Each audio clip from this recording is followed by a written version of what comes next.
Assalamualaikum warahmatullahi wabarakatuh. Dalam berbagai pengajian yang bertemakan tentang zakat, kita kerap mendengar salah satu golongan yang berhak menerima zakat adalah mu'alaf. Mengapa mu'alaf menjadi salah satu golongan yang berhak menerima zakat?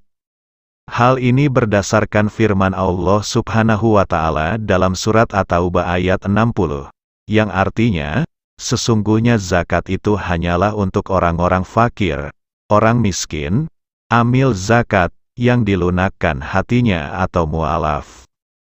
Hamba sahaya, untuk orang yang berutang, untuk jalan Allah dan untuk orang yang sedang dalam perjalanan, sebagai kewajiban dari Allah. Allah Maha Mengetahui, Maha Bijaksana.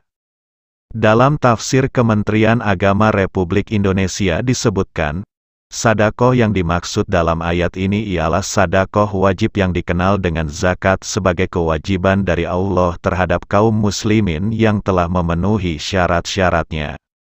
Untuk mengeluarkan kewajiban zakat, demi untuk memelihara kemaslahatan umat, mengenai pensyariatan zakat ini diutarakan dalam firman Allah, "Ambillah zakat dari harta mereka, guna membersihkan dan menyucikan mereka."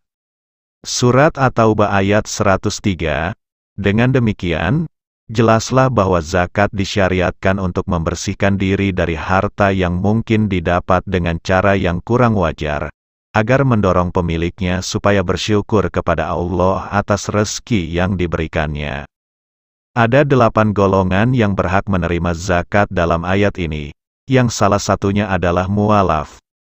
Dalam tafsir itu disebutkan, mu'alaf yaitu orang yang perlu dihibur hatinya agar masuk Islam dengan mantap atau orang-orang yang dikhawatirkan memusuhi dan mengganggu kaum muslimin atau orang yang diharapkan memberi bantuan kepada kaum muslimin. Mu'alaf ada 3 golongan. Pertama, golongan orang-orang kafir yang berpengaruh dan diharapkan masuk Islam, sebagaimana perlakuan Nabi Muhammad terhadap Safwan bin Umayyah pada ketika penaklukan kota Mekah. Nabi memberi keamanan kepada Safwan dengan maksud agar ia dapat merasakan kebaikan agama Islam. Nabi memberikan pula kepadanya seekor unta beserta yang ada di punggung unta itu, sehingga akhirnya Safwan tertarik masuk Islam dengan kesadaran. Dia berkata, "Sesungguhnya Muhammad banyak memberiku ketika aku memandangnya sebagai manusia yang paling kubenci.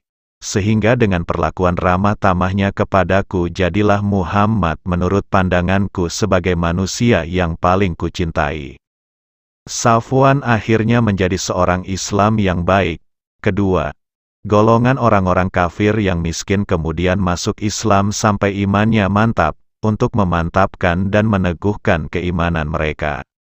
Rasulullah pernah memberikan sebagian harta rampasan perang kepada mereka yang masih lemah imannya dari kalangan ahli Mekah, meskipun di antara mereka ada yang munafik. Ketiga, golongan muslimin yang mendiami daerah perbatasan dengan orang kafir. Mereka ini diberi zakat karena diharapkan kewaspadaan mereka dalam mempertahankan kawasan kaum muslimin dan memperhatikan gerak-gerik musuh.